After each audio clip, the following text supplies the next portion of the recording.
A pleasant day to you, my dear friends. Today we will present to you a story of another Filipino who went out on a mission to bring the good news of life and salvation to people in some distant place. So come, join us and let us relish the gift of Pedro Calungsod, the second Filipino saint.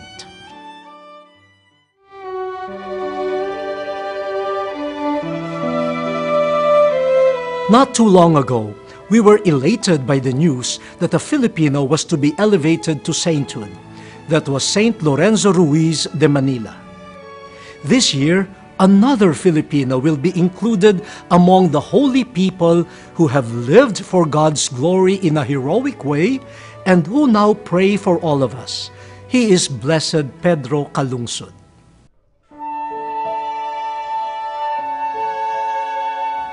Although little has been said about Blessed Pedro, he definitely has made an impact on the life of the Church. Some historians identify Cebu as his birthplace. There he grew up as a devout young boy who was trained by the Jesuits to master the catechism and to serve at Mass. He also learned Spanish and Latin. He was one of the skilled lay Filipino catechists who were chosen to join the Jesuit mission in Ladrones Islands or the Marianas Islands. The said mission was led by the Spanish Jesuit missionary Padre Diego Luis de San Vitores, whom the Church would later declare a blessed too. Their voyage was funded by the Queen Regent of Spain, Maria Ana of Austria. All was set for them to bring the good news in that part of the Pacific. So in 1668, Padre Diego, Pedro, and other missionary catechists sailed the Pacific Ocean and reached Guam, one of the islands of the Ladrones. There they began catechizing its natives, called the Chamorros. Now, we know that missionary life never comes easy. It will really challenge you to the core. But if the mission is fueled by charity, by your love for God, then nothing will be unbearable, as shown by Pedro and his fellow missionaries.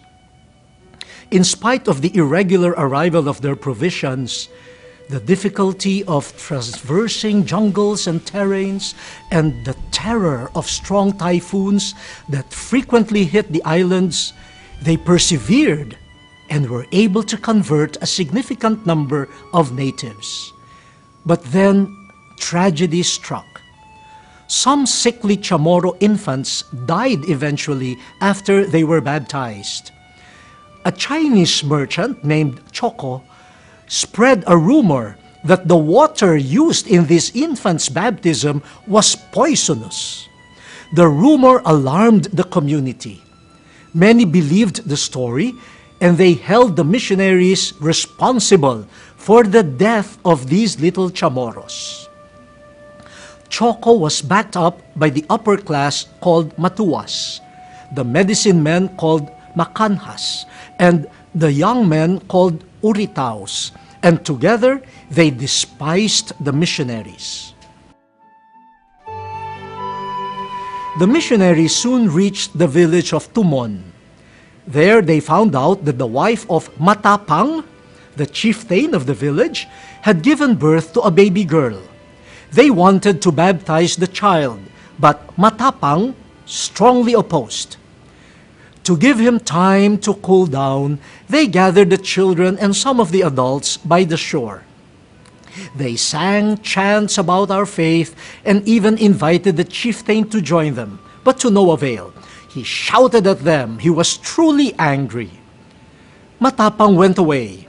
He tried to enlist Hirao, his fellow villager, in his plan to kill the missionaries.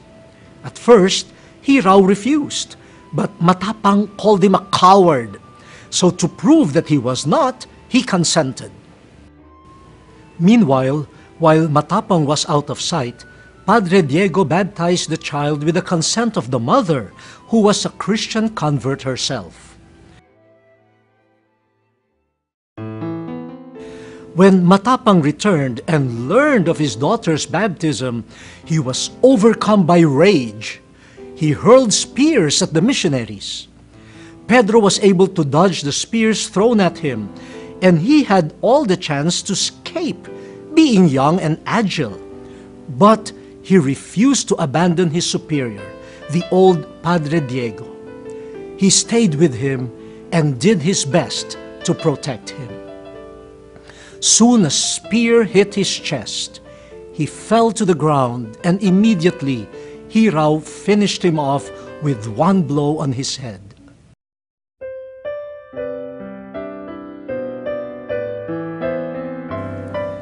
Pedro Calungsod models for us intense love for mission and love for neighbor.